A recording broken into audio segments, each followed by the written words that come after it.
Hey, good morning. Welcome to the nightcap, even though it's morning time because the game was late last night. We are sponsored by Remy Martin's, our good friend over at Remy Martin. Woo! Last week I had the Remy and ginger beer cocktail. There will be no drink for me today. As much as I love Remy Martin, there'll be no drink for me today. One, because it's, morning time when I'm recording this. And two, because I am on drugs. So I would like to tell you a story, and then I will get to the football part. I will tell you that there is a portion of the story that's a little gross. And by a little gross, I mean a lot gross. But it's the reason why I am not enjoying a fine Remy Martin cocktail today. So when we were in Las Vegas on the flight home, I bit into an M&M, and I felt like, how they have the candy coating, and I felt like a piece of it broke off and like went underneath my gum. And I was like, "Oh, that's annoying." So, I get home, I'm doing all the stuff that you do after a flight. I'm taking a shower, I'm flossing, like all that stuff, brushing my teeth, trying to really get underneath there to get whatever it is, it's out. And I feel better initially, and then I start to feel worse. And then I'm like, this is not good. Like I'm feeling some pain in my face. So I had actually had a dentist appointment scheduled for, I think it was that Friday. So I was like, okay, I can make it, or that Thursday. It's like I can make it till Thursday and figure out what's going on. Went to the dentist. The dentist said, well, there's a couple things that's going on. I think that there is a little bit of an infection going on in your gum and your crown. I have a crown like way back here. It's like your crown is cracked. So we want to send you to a specialist next week and you can go meet with the specialist. So I went to go see the specialist, and I got to tell you, this was the best dental experience that I had. Wait, let me look it up on the phone so I know who I can give credit to. And they're not paying me. I just want to give them respect because I was very anxious. And we should probably talk about my anxiety at some point, but I was very anxious going in, and they made things very, very easy. Advanced endodontics. Okay. It's funny. They're like right across the street from the radio station. So it was easy for me to, park my car because they're downtown. They're on Wabash off of Randolph. And so I went over there and I met with the doctor, and the doctor was great. He's like, I think we've got to fix the crown, but I think it would be better if we just did a root canal. And, you hear those two words put together, it's terrifying. My thing is, it's weird, like the things that you come up with. As I'm walking down Randolph Street, I was sitting there going, are there any dental offices that use over the head headphones? Like my guys that I have. Does anyone use these for patients, noise canceling or whatever? Because sometimes the drill is worse than what's actually happening to you. Anyway, it ended up being like a really, because, my dentist said, look, they might look at it because things had calmed down. I had taken some antibiotics and things had calmed down. This was 10 days later and I seemed to be fine. But the guy at Advance was like, I think that we should probably go ahead and do it anyway because we've got to repair your crown. So we might as well just go and do that. And I'm like, ugh. So we do it. And he says to me, I'm, you get the stuff that goes on your gums first, then they wait like 10, 15 minutes. And shout out to him, because even though that 15 minutes was spent with me being completely anxious about getting a needle, it was the perfect amount of time for the topical to actually work. So I didn't feel anything but a little bit of pressure when I got the shot, the Novocaine shot, the numbing shot, which was great, which is where, I was the most worried. But then he said something, and I'm going to warn you right now, okay? This is the gross part.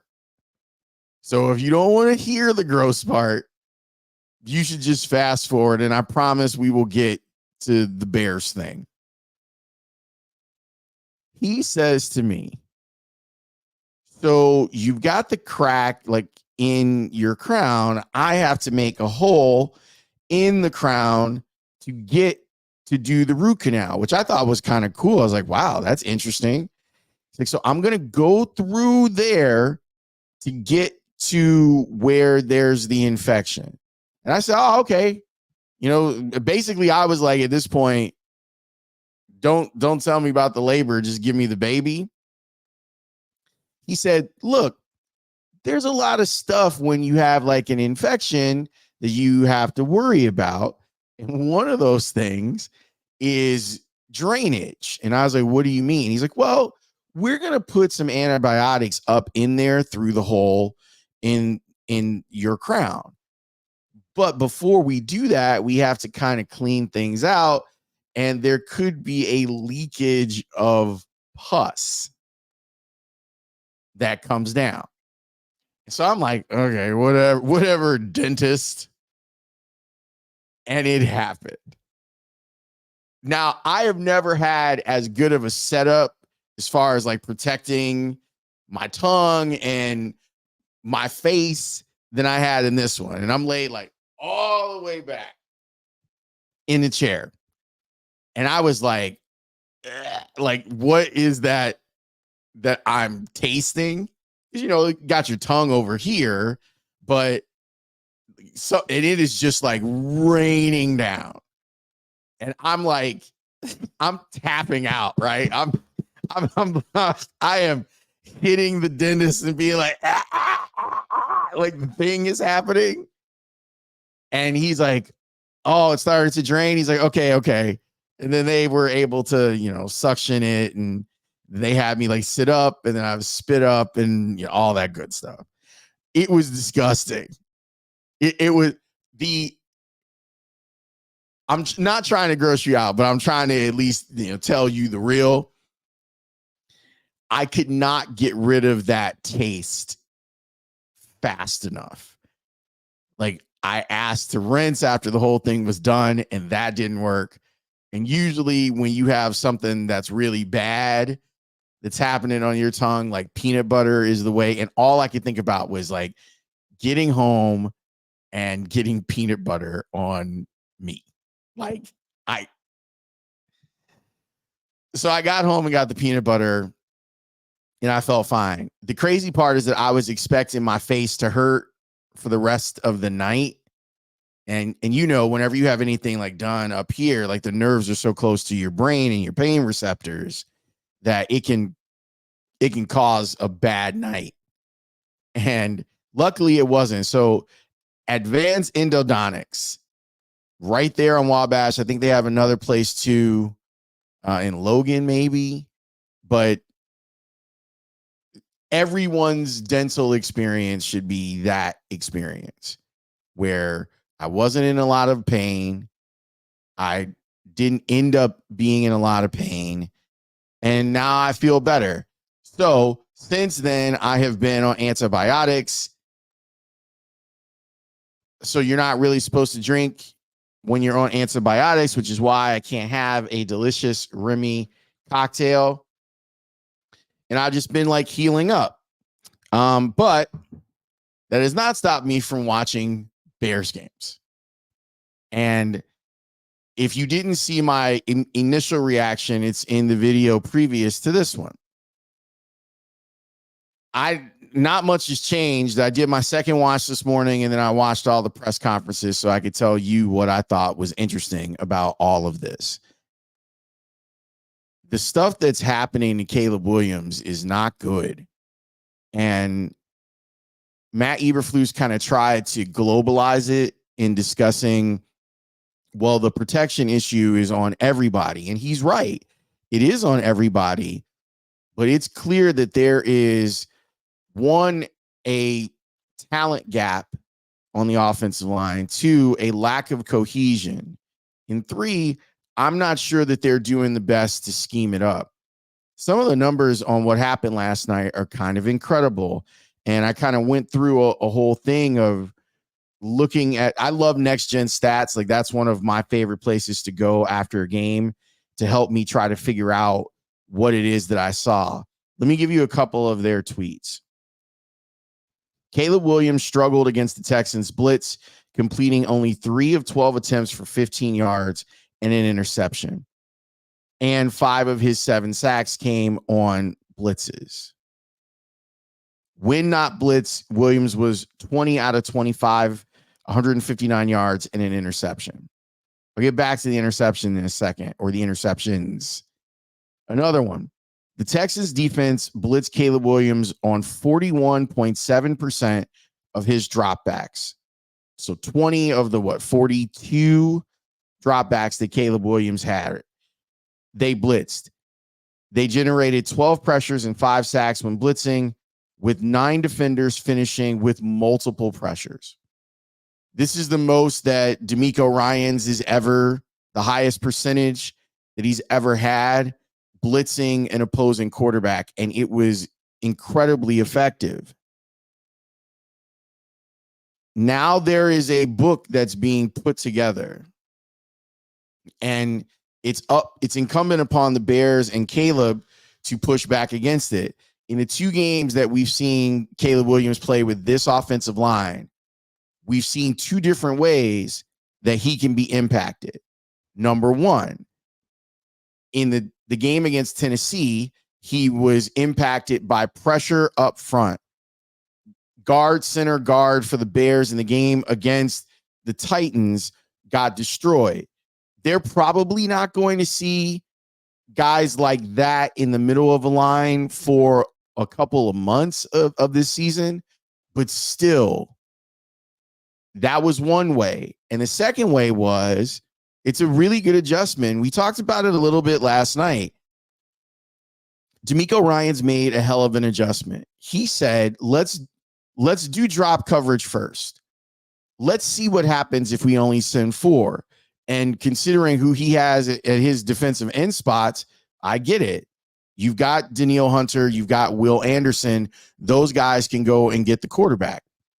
Okay, cool. So there's that part of it. And then Caleb, I thought, played pretty well. And the numbers from Next Gen Stats kind of bear that out. That when he wasn't blitzing, he had a little bit of time, he was making plays. It still wasn't vertical enough for me. If you look at the passing chart in this game for Caleb Williams, it was pretty remedial. And a lot of the times when he went downfield, he would miss it. He missed out of bounds, or it would get picked off. Caleb took some risk, and I understand why he took some risk, because he wasn't protected. And so, it's a matter of, I got to make a big play. You get out of the pocket. He's deadly out of the pocket, but he wasn't on Sunday. What do you do? And it was Jason Leisure asked a great question at the end of Matt Eberflus's press conference, where he asked him about what is the teaching point for Caleb if the idea is they want him to stay in the pocket, and he did. how do you teach him to not abandon the pocket when he's not getting protection? And Eberflus was saying that he thought that Caleb did a great job of just kind of, climbing the pocket and stepping up into it as blitzers and rushers go around him. But I also think that made him a target. 7 sacks, 11 quarterback hits, getting crunched, guys having a party at the quarterback, like meeting at the quarterback. The Bears struggling to identify stunts and twists, and that leaving him very vulnerable. It wasn't just that Caleb got hit. It was him getting hit while exposed. Now, that's going to happen. You play quarterback in the NFL, that's something that's just going to be a part of your life. But this was guys being able to put their shoulder pads into his rib cage. And he talked about getting to the ice tub, getting his body right.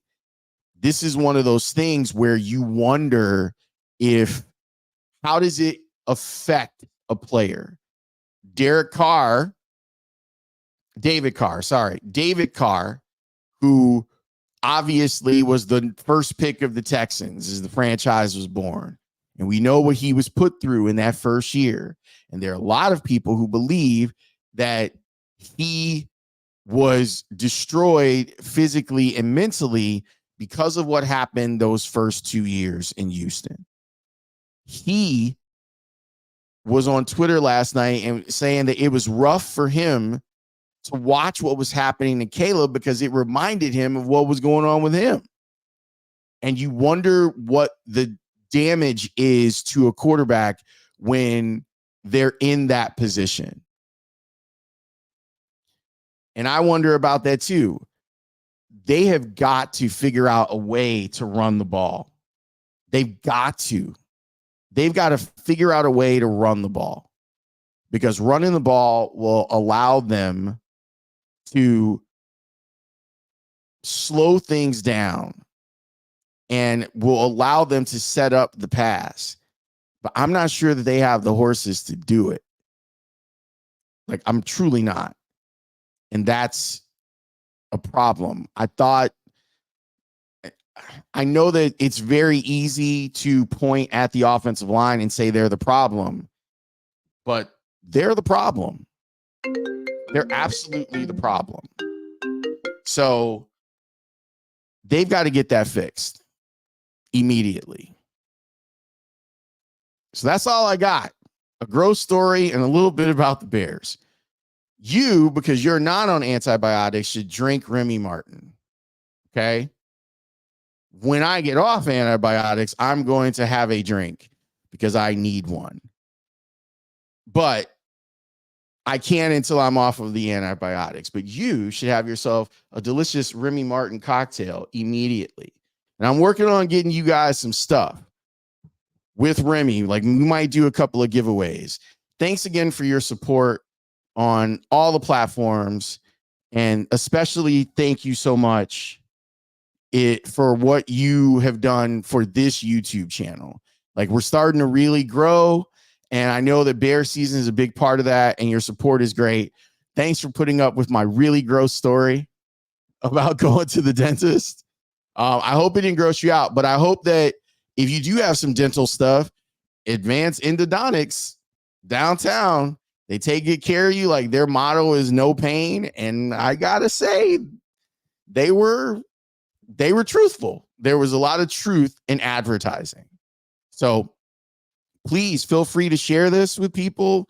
I love the comments that we're getting. People are getting into it, like really want some questions answered. I know that I am going to do another video later today, and it has to do with media itself. Like, there's a big, what I think is a real positive for Chicago sports viewers, and I'll do that a little bit later on. But thank you again for your support, and I will talk to you next time. Enjoy your Remy Martin cocktails and go see your dentist the next chance that you get.